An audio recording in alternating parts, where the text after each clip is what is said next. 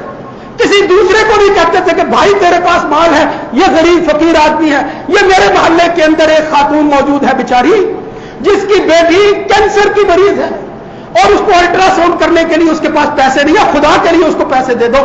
یہ کہتا تھا سوچیں گے. آج اللہ کہتا ہے اس کو توق پہنا کر جہنم میں پھینک دو.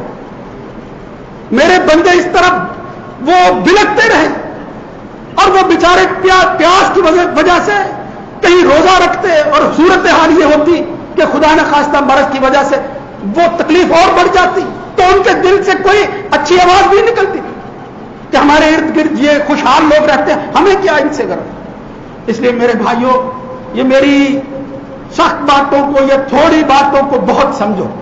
خدا کے لیے آخری موقع ہے, آخری جمعہ ہے, آج بھی جا کر حساب کر لو, اللہ سے بچ جاؤ. اللہ کی گرفت جب آتی ہے تو پھر یہ کچھ ہوتا ہے, پھر اللہ ایسی وبائیں نازل کرتا ہے کہ تم دکانوں پر بیٹھے ہوئے مشورے کر رہے ہو کہ اب 8 دن کے لیے لاک ڈاؤن لگ جائے گا, کیا بنے گا ہمارا. جن کے پاس زیادہ ہے اسی فکر میں پڑے ہیں. یہ فکر کرنے کی ضرورت ہے کہ اللہ یہ دن دکھا کیوں رہا ہے اور یہ نحوست کے دن کیوں دیکھنے پڑ رہے ہیں ہمیں. مسلمان تو ہر وقت یہی سوچتا رہتا ہے میری غلطی کہاں ہے, میں نے اپنی اصلاح کہاں کرنی ہے, کب میں نے لوٹنا ہے, کہ جس کی وجہ سے اللہ رب العزت جو ہے وہ اپنے فضل کو عام کر دے اور پھر اللہ جو ہے وہ یہ کہے کہ انفق یبن آدم انفق. یہ تو کام ہی ایسا ہے, ادھر تو دنیا کے اندر خرچ کر, یہ نہ سمجھ کہ تیرا مال کم ہو رہا ہے, میں اللہ کائنات کا مالک تیرے اوپر خرچ کروں. ما من یوم یصبح العباد الا ملکان ینزلان. پھر اللہ تعالیٰ صبح کا آغاز کرنے والا جب اللہ کے راستے میں خرچ کرتا ہے 2 فرشتوں کو نازل کر کے کہتا ہے, جس نے دیا ہے ان کے بارے میں کہتا ہے اللہم آت منفقا خلفا, یا اللہ جو خرچ کر رہا ہے اس کو اور دے دے. وما انفقتم من شیء فهو یخلفہ, جو خرچ کر رہے ہو وہ کہیں نہیں جا رہا.